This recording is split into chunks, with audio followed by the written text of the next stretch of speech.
Good evening, everyone. It is Tuesday, December the 17th, 2019. It is currently 9:52 p.m. Central Time. And welcome to this, I don't really want to call it a late night live broadcast, a later in the evening live broadcast for the Theology Central podcast. Whenever you may hear this, some of you will hear a recording of this live broadcast. You may hear it in the morning. So whenever you hear it, thank you for listening. Thank you for tuning in. Those of you who are listening to the live broadcast, we greatly appreciate that as well. You can always contact me at newsif@yahoo.com, newsif@yahoo.com, and you can contact me with questions, comments, or anything else. For those who hear a recording of this live broadcast, if you would like to be able to hear the broadcast when they're actually live and have access to all of our podcasts, the way to do that is go to the Apple App Store or the Google Play Store. Do a search for the Spreaker app. That's Spreaker, Spreaker. In your app store, it should say something like Spreaker Podcast Radio. Download the app. It's absolutely free. Once it's downloaded, do a search for VBC, which stands for Victory Baptist Church. That is us. Once you find us, it will say VBC by Victory Baptist Church. Tap on the words by Victory Baptist Church, and it will pull up all of our podcasts. And then you'll have access to everything. So please do that. Now, all the introductions are out of the way. We've got to get down to business because we've got a lot to discuss this evening, all right? I have two news stories, and I did some debate because I was going to break this up into two different podcast episodes or two different live broadcasts. One of them was going to be for the non-Catholic Catholic podcast, where we focus on things related to Catholicism, and the other one was going to be here in the Theology Central podcast, where we just deal with theology, looking at a world from a theological perspective. However, both of these news stories by tomorrow will already be old. Everyone will have moved on, and I have the microphone live now. So I thought I'm going to go live on the Theology Central podcast and cover both stories in one broadcast. And hopefully people will appreciate just getting all the information in one broadcast. I will not try to make this too long, but I do want to make some very important points about each story. Now, the first one, we're going to turn to the Catholic Church, specifically Pope Francis. A story broke earlier this morning, and then it has been posted throughout the day on a number of news sites. In fact, I think I saw it again just a little while ago. It's everywhere. And a lot of different reactions. A lot of people are praising what Pope Francis did. I'm looking at it more from a theological perspective and a little bit confused. So let me set this up before we get to a clip of a news report from NPR this morning. Before we listen to the actual news, let me try to set this up, all right? And I'm going to try to set this up from a non-Catholic perspective. Obviously, I'm not a Catholic. That's why I do a podcast called The Non-Catholic Catholic. However, the reason I'm sometimes referred to as the Non-Catholic Catholic is because of it feels like my entire adult life studying Catholic theology, studying Catholic history, even going to a Catholic university to work on a degree in Catholic theology. So I have studied it and I've looked at it, but I still obviously maintain a non-Catholic perspective because I have not embraced Catholicism.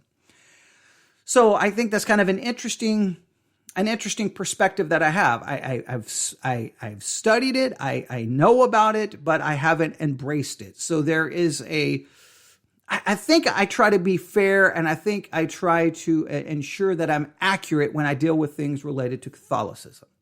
So the way I want to look at this story is to look at it first from a non-Catholic perspective, and I think even Catholics should be able to relate to this. When you look to the Catholic Church, they claim something that Protestants do not claim for itself. Catholicism claims an authority, a magisterial authority. That's the Pope, the bishops. They have this authority. They claim apostolic succession. And with this authority, it allows them, according to their teaching, to do a couple of things, that they and they alone can offer an authoritative interpretation of the scriptures. They alone. Now, and within the Protestant world, sometimes it's very frustrating to be a Protestant because it just seems like everyone has their own interpretation. Everyone claims their interpretation is authoritative, and then they say their interpretation is authoritative and binding on everyone else, and anyone who disagrees with their interpretation is wrong. All right. So even though Protestants want to claim Scripture is the final authority, sometimes we have to be honest with ourselves and acknowledge that we make ourselves the final authority, and that's a problem. And that can make Catholicism look very attractive, right? Because here's an authoritative interpretation. Here, they offer, so I just have to listen to them, and then that stops all the argument about which interpretation. There's only one authoritative interpretation, and that's the one handed down by the Catholic Church. Now, we could offer, there's some problems with that, because we're like, okay, if you have the authority to interpret the scripture, could you please give us a commentary on every verse of the Bible and just resolve all doctrinal disputes? But of course, they don't do that. So that is a problem, and I think even a Catholic would have to admit that. And if you listen to our podcast, The Non-Catholic Catholic, at Victory Baptist Church, we have been studying a document called De Verbum, which comes from Vatican II. And we're dealing with all of these issues. You should really go listen to those sermons. I think it will add some more context to what we're about to discuss.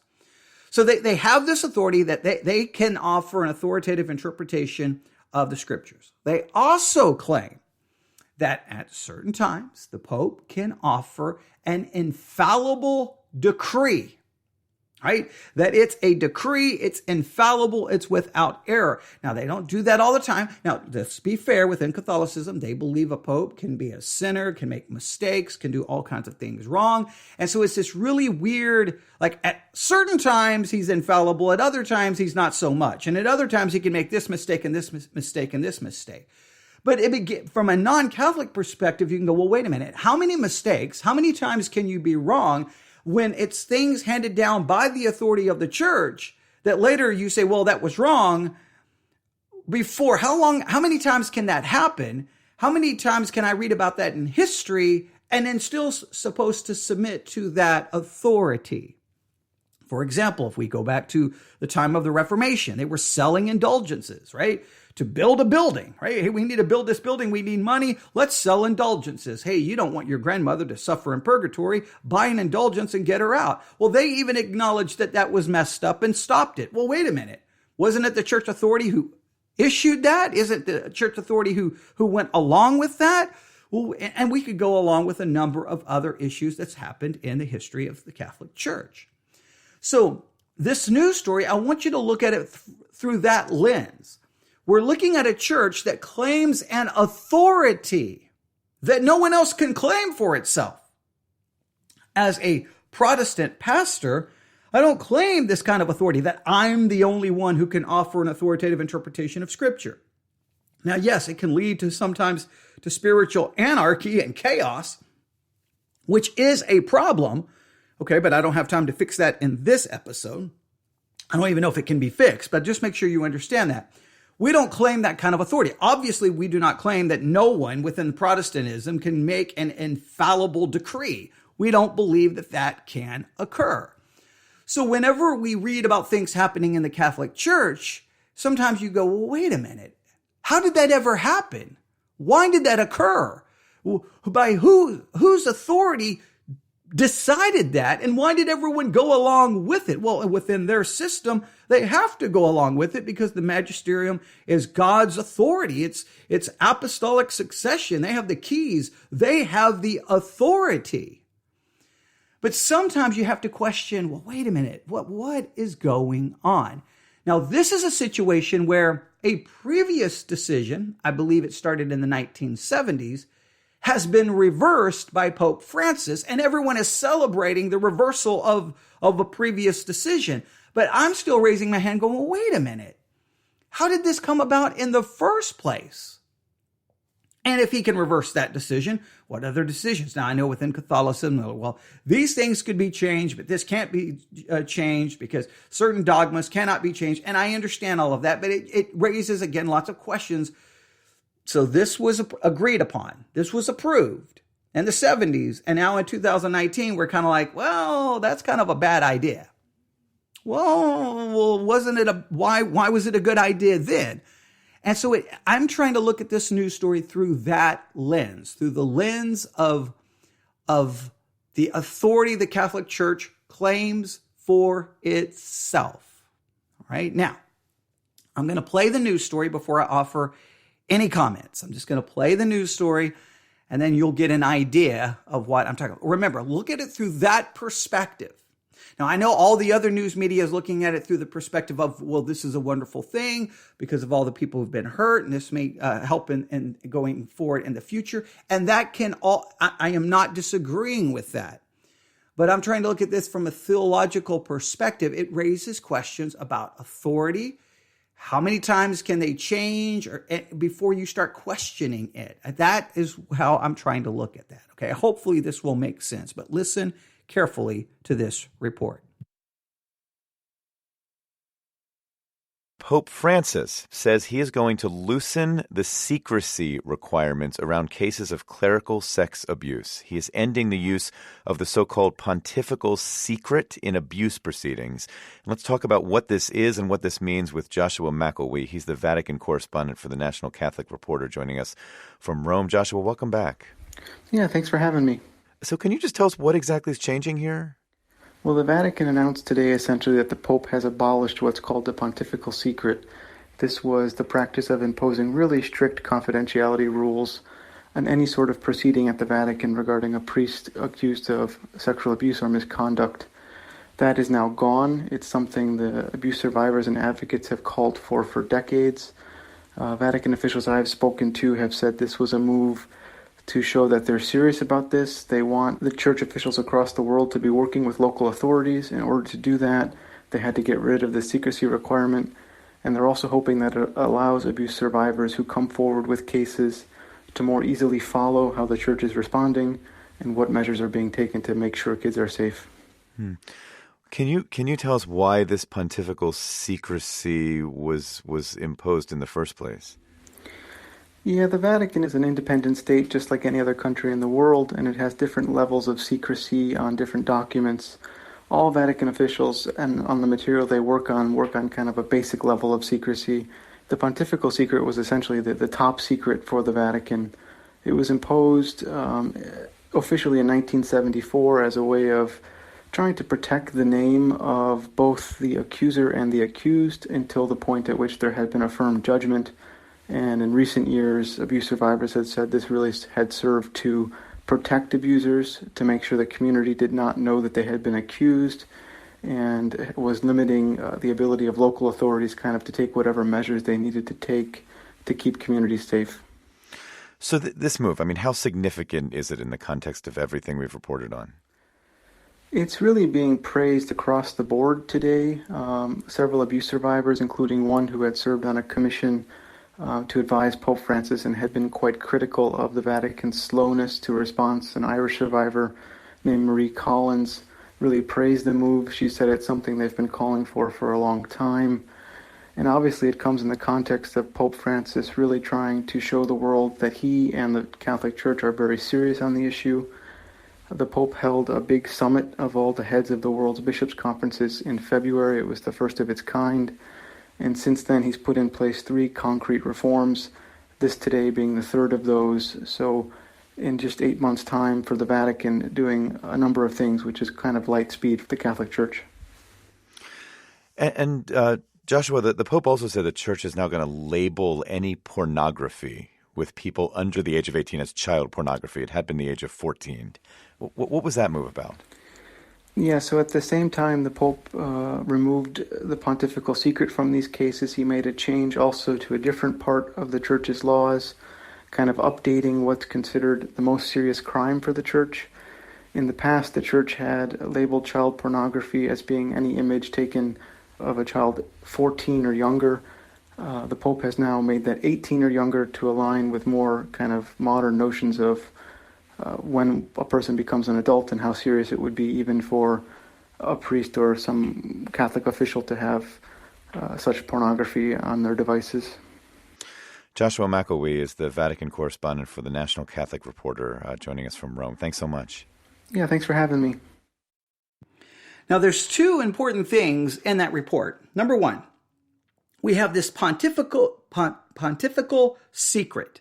It was established in the 70s, and this kept certain information secret. It could not be released, and it was kept private. And for decades, people have asked them to remove this pontifical secret, especially dealing with clergy misconduct, sexual abuse of children. And so for decades, it's like, hey, you've got to change this. And I'm like, nope. It was set up in the 70s.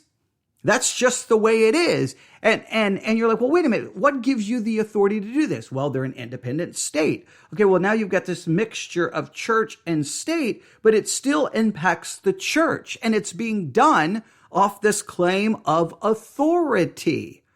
This claim of authority that is, now, let's be fair.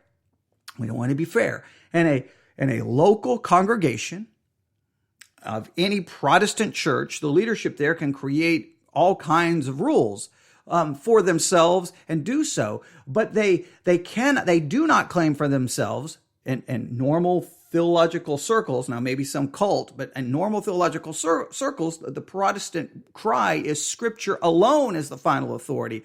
So they can try to claim this authority, but they're violating their own Protestant tradition.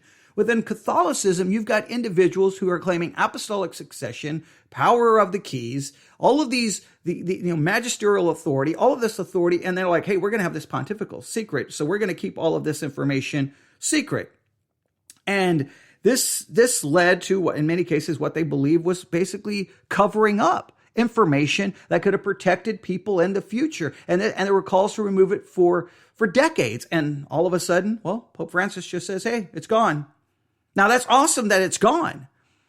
Well, the next pope could reestablish it, right? So was it wrong to have it in the first place? Was it wrong to keep it in place for decades, or was it right? See, I want to get down to the issue of wrong and right.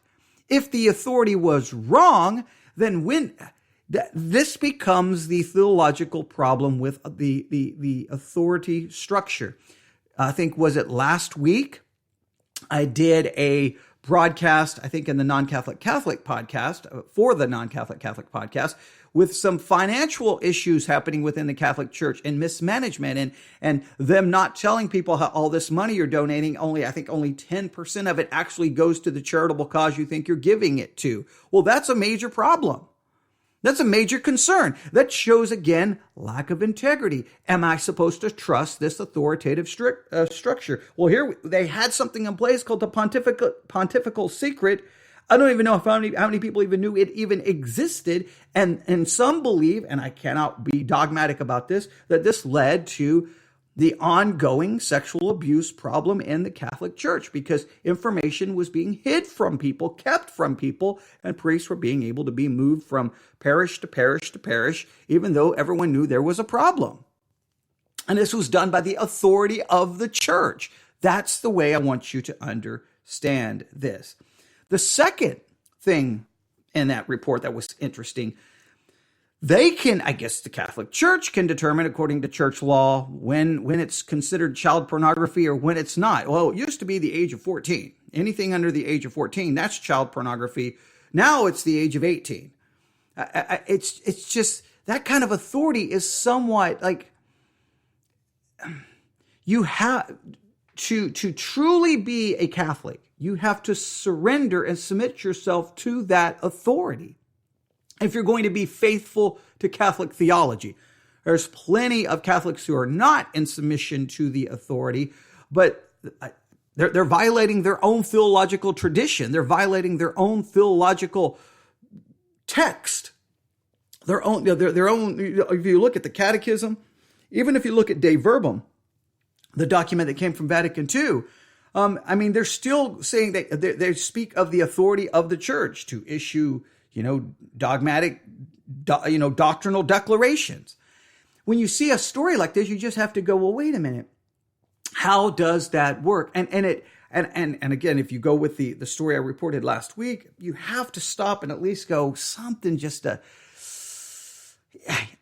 I guess I would phrase the question this way. How many times can the authority of the Catholic Church do things that are questionable, do things that are later looked upon as being absolutely wrong, and yet still maintain the claim of an authority that no one else can claim for itself? Now, yes, Protestants still have questions to answer about authority, and it leads to lots of problems. But we have to be honest with the problems that are present within Catholicism, and this news report gives us one, or gives us two. I mean, if they can change hey, this is when it's child pornography, this one it's not. They can just make that declaration. Like, hey, you had. It's just bizarre. Like, someone in the church had images, but, it wasn't under the age of 14, so they're not really guilty of child pornography. So did they not have to report it to the police? Because according to Catholic rules, it wasn't child pornography. Like, wait a minute. Like, how does that work? How does that operate in everyday life? And again, it raises questions about the authority. All right, so that's story number one that I want to look at. Now, let's go from the Catholic Church. Well, I don't even know where to begin with this one. Let's turn our attention to the subject of demons. Yeah, now that just took a dark turn. We go to this questioning of authority, now to the subject of demons. Fallen angels who rebelled against God, removed from his presence. Now demonic spirits who are in opposition to the things of God, in opposition to God's people.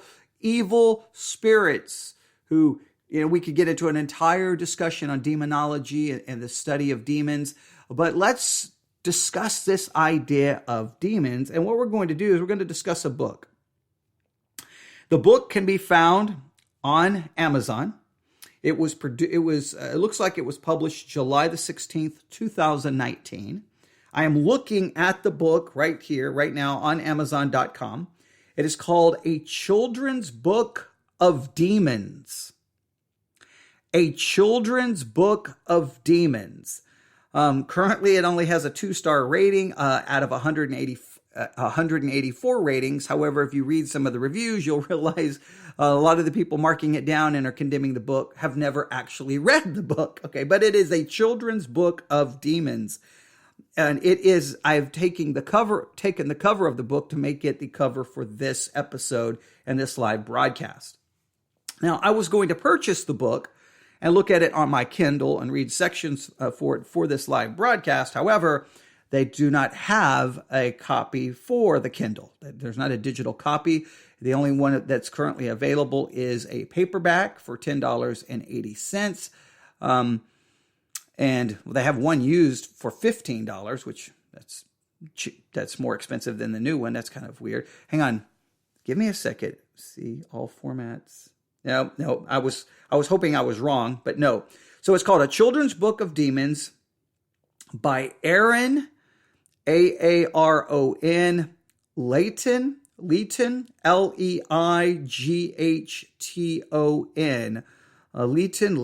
I don't know exactly how you pronounce his last name. I apologize if I'm saying it incorrectly. Again, A Children's Book of Demons. You should look it up for yourself. Don't take my word for it. Look it up. Here is the description of the book. You don't want to take out the trash tonight? Maybe you're swimming in homework. Perhaps that big bully is being a real drag. Well, grab your colored pencils and drawing skills and dial up some demons. This paranormal parody is filled to the brim with funny spirits, more silly than scary. Now, there's a key word in that description.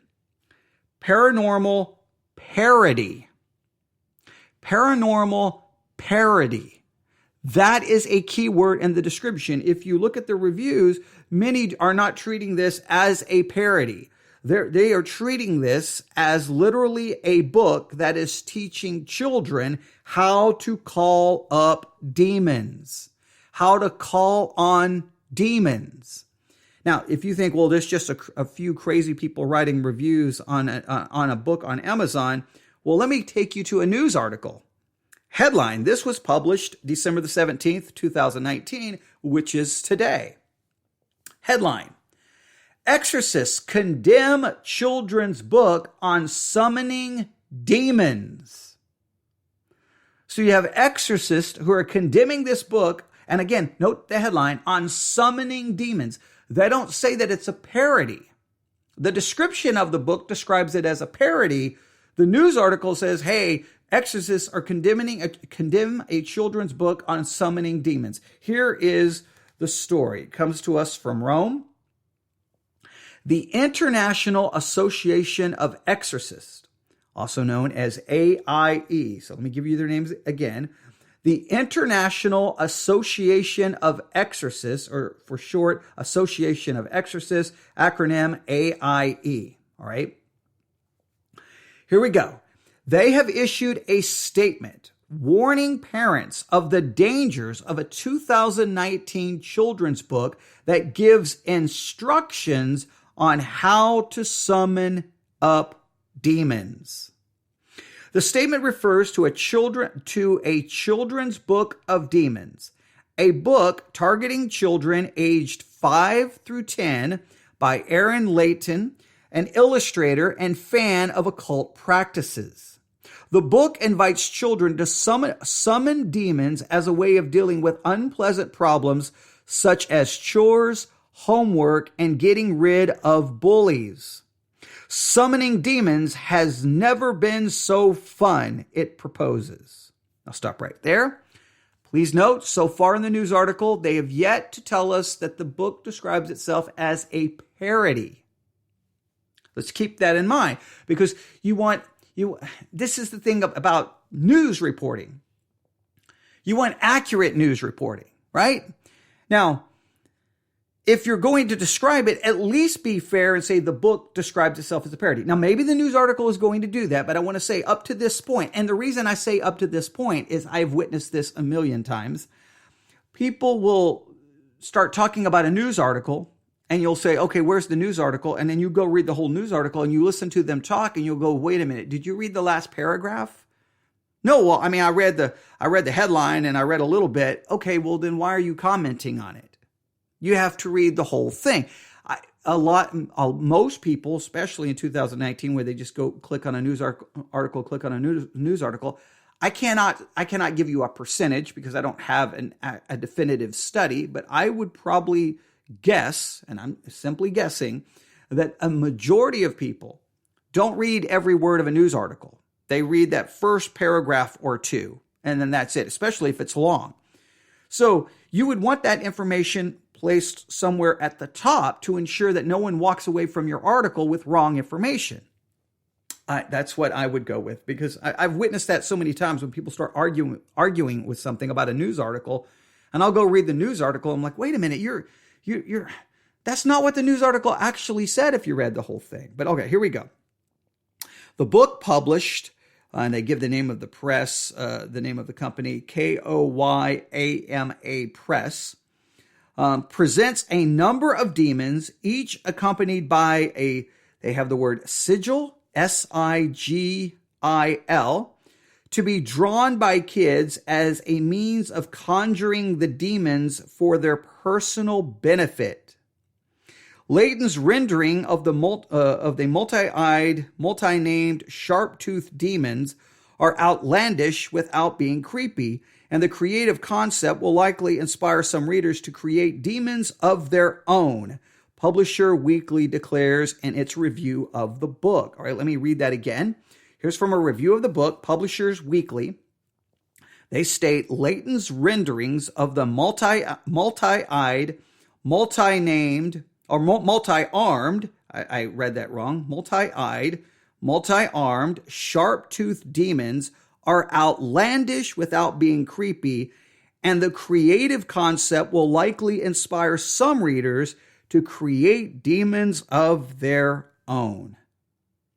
Now, let's continue on. Now, that's from a review of the book, and they're obviously acting like this is a wonderful thing. It's a great thing. Let's continue with the news article. Not everyone is so happy or excited in their evaluation of the book. Okay, the article continues, the author presents the calling up of demons as something ordinary and recommendable, says AIE president. Now let's make sure we understand who's criticizing this. This is the Association of Exorcists. This is the International Association of Exorcists. They are criticizing it, and their criticism, because when it says not everyone is so happy with the book and their evaluation of the book, well, the people who are not happy, the example they give us is the AIE. Just make sure we put that into its proper context there. The author presents the calling up of demons as something ordinary and recommendable, says AIE President Father Francisco Bamonte, inviting children them to ally themselves with them to take advantage of them. All right. So their argument is this book is basically inviting children to use the demons to ally themselves with the demons and to take advantage of the demons, to use it for their purpose. The priest notes that Layton teaches children to summon demons by drawing the demonic seal or sigil that represents them. Thus, the children reproduce symbols very similar to those featured in manuals of magic spells that teach with meticulous detail the procedures necessary to contact evil spirits, he said. Now, according to Father Bamonte, the book forms part of a broader trend to propose Satanism as a normal alternative to other religions, deserving of the same respect and freedoms. All right? Now, okay, I've got to stop right here. At least in the United States of America, this is coming from Rome, but in the United States of America, I will defend freedom of religion. I want a Satanist to have the same freedom as a Christian. We want the freedom of religion. And to be fair, when it speaks of Satanism, we have to make sure we know what we're referring to. If I pull up the Satanic Bible, and which is the Satanism of Anton LaVey, the Church of Satan, it's not, Satanism is a philosophy where the God you worship is yourself. It's not about Satan of the Bible and demons. It's a atheistic philosophy of man worship. You are the God that you worship. That's why the most important holiday for a Satanist is their own birthday. They use lots of rituals where they basically are subverting the ritual of the Mass of Catholicism, and they use a lot of symbolism, but it's a philosophy about worshiping yourself and that you are the only God that you ultimately need, and don't be and give in to your base nature. Don't fight it. Surrender to it. That's who you really are. And again, I have the Satanic Bible. Oh, hey, wait a minute. Have the Satanic Bible right here, right here. And here are the nine satanic statements. I could read them to you. So right here. So I'm not making that up. Just I don't want anyone to think I'm making that up. I have it right here. So when he mentioned Satanism there, because this is an article about calling up demons, and he connects this with Satanism, and I just want to be fair there as well. Again, there's a lot of things about this article I'm not a big fan of. He goes on to say, teaching children to summon demons is like suggesting they get help from a criminal, Bamonte suggests, while warning that such an activity can damage a child morally, psychologically, and spiritually. You don't mess around with demons. Whoever invites a child to summon a demon is like a person who puts a grenade in their hands to play with. Sooner or later, the child will pull the pin and the bomb will explode in their hands, the AIE said in its statement posted this week. In their statement, the exorcists warned that a book like Layton's totally subverts the discernment between what is good and what is bad. All right, now please note, nowhere in that article, nowhere in the statement by the AIE did they ever state that the book, in its description, you can look at it on Amazon.com. Again, it describes itself, this paranormal parody is filled to the brim with funny spirits, more silly than scary. Now, here's what we don't have. And that's all we have in that news article. We don't have a statement from the author himself of what his intent is. Now, they imply that the author loves occultic practices. Now, if he loves occultic practices, he wants to destroy any negative view that a child may have about demons and the occult, and he wants to create a children's book to destroy that negative image that they may have, then clearly we could raise a red flag and go, wait a minute. Okay, so you want children to call on demons. You think it's a good thing and you don't want them to have a negative feeling towards demons. If that was his intent, then okay. If it's a parody, I have to at least raise my hand and go, well, wait a minute. Again, if I was speaking to the author, a parody for children between the age of 5 and 10? Are they going to get it? Now, again, I'd have to see how the book is structured. It looks like you draw. Maybe that's why there's not a Kindle version, because maybe there's pages there for you to draw your demon. But at least from a Christian perspective, we have to at least be fair here. From a Christian perspective, we believe there is a spirit world that actually exists. It's not fantasy. It's not a fairy tale. There is a Satan. There are demons. They are real and they are evil and they are destructive and can destroy lives. People can be possessed by a demon, and this would be a horrible thing to mess around with and play with if you are literally summoning and calling on a demon. And of course, from a Christian perspective, I would be very going, wait a minute. I want my child to not have a positive view of demons, that I can call on them to take care of my problems. We would obviously point them to call upon God. So it is questionable here. And I know the from my own personal experience, I can know the draw that this could have. And let me explain. I was raised in I won't go into my family situation. Let's just say it wasn't good. And my school experience was horrible. I sometimes describe it almost to a living hell. And it was. I mean, the bullying, I did not fit in. It was just a horrible experience. I don't want to sit there and tell all my sad sob stories, okay? But one of the reasons that made the Satanic Bible so interesting to me was, now I didn't quite completely understand Satanism as I understand it now. I was a little confused, but I had this thought, well, I hate these people.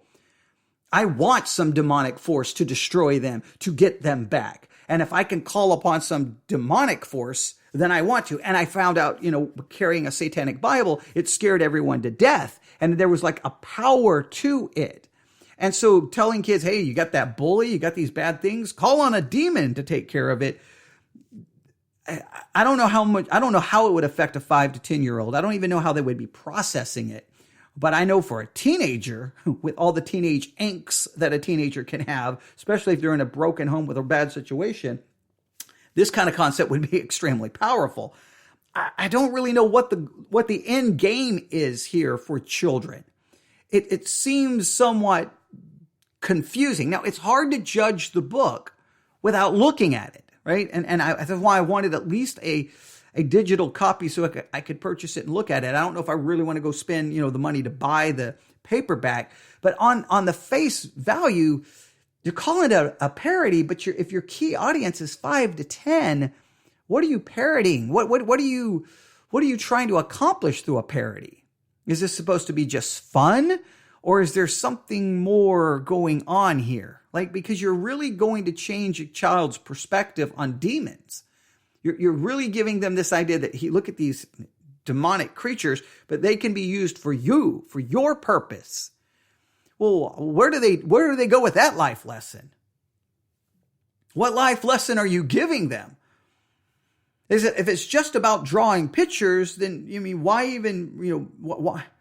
I'm a little perplexed by exactly what's going on there. But again, I haven't read the book. So I just want to bring this to everyone's attention and just make sure we have a correct perspective here. Number one, I'll go through just a couple of things. Number one, I do not obviously want to boycott, don't want the book banned. I don't want to, start screaming at, hey, Amazon, pull this book. I can't stand when Christians start acting that way. You want your Christian books sold. You want your Christian books that reach out to children to promote Christianity and to promote God. You want those books to be sold to children. You want them available on Amazon and everywhere else. Then we have to allow people from a different religious ideology to sell books to children as well. That's called freedom. We don't want some theocracy, some dictator telling people what they can and cannot read. So we want to protect the freedom of the book to be sold. All right, that's important. Number 2, though, as Christians, our perspective is going to be demons are real. It's not a game.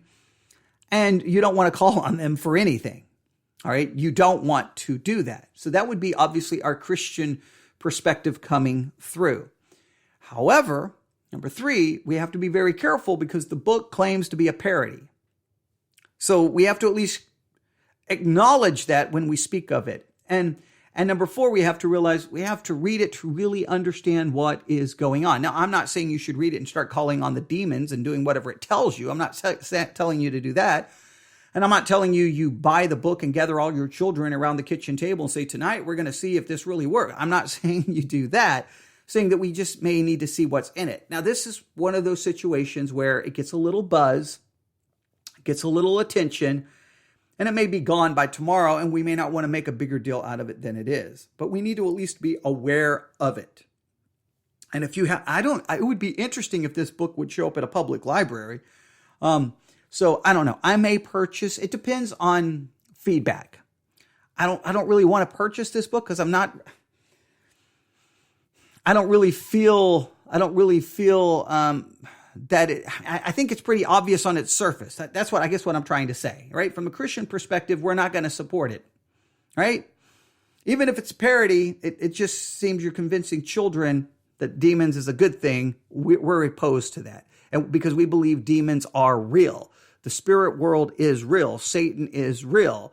Demon possession is real. So this would clearly cause us to throw up a stop sign and to question it. Now, to look at it, I just want to throw this observation out.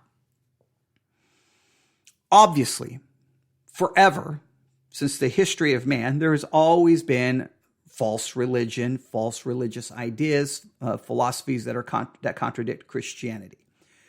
But Christians are going to have to realize that we do not live in a Christian country. We live in a post-Christian country. Attitudes towards Christianity are turning, in some cases, hostile, turning against, and turning away from. And as Christians, we cannot expect that the rest of the world is going to acknowledge our ideals, want to support our ideals. They're going to be opposed to them. We don't want to force the world to live like Christians. We want the rest of the world, we simply want the world to allow us the freedom to speak the truth of Christianity in the public square. We want to be able to speak Christianity to people, proclaim the gospel to people, do podcasts, have Christian radio, have Christian television. We don't want to run around trying to shut everyone down who has an opposing view. You do not see that in the New Testament. Rome had its power. Rome had its power, and Jesus wouldn't, you don't see in the epistles, hey, we need to start boycotting this and boycott this and boycott this. Even when the whole question about meat offered unto idols, Paul didn't say, hey, run down and boycott that place selling meat offered unto idols because, that's insane. Go boycott over there. Go shut that down. No. What it demonstrates is that people who became saved, they put away their idols. They stopped their idolatry. They stopped their occult practices. They turned from that. But it was the individual becoming saved who changed their way. It wasn't now go and force all of those other people to adhere to our way of life. That was not the way it worked. We are in the world, we're not of it, but we don't try to force them to live like us.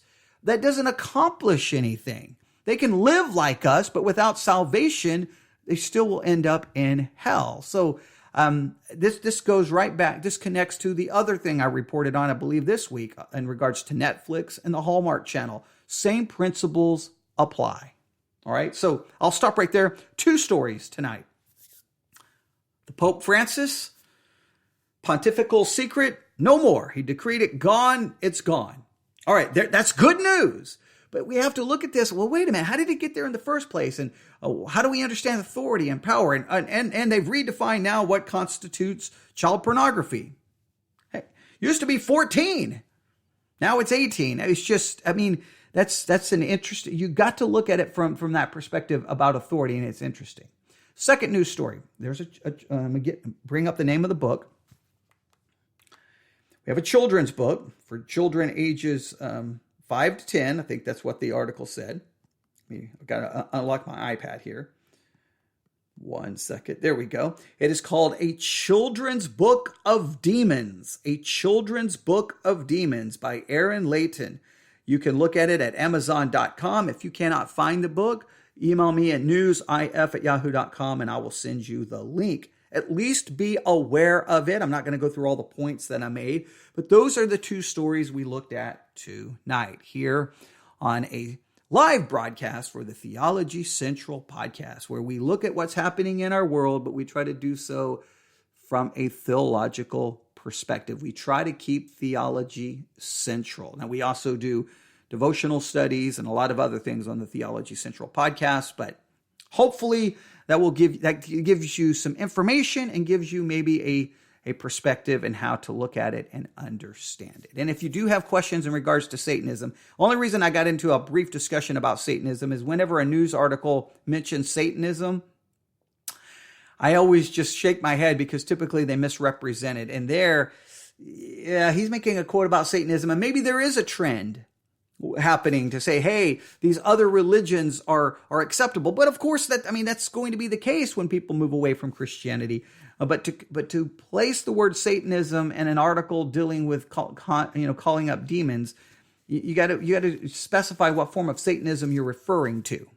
All right, and just again, Christians, if there's some crazy group, right,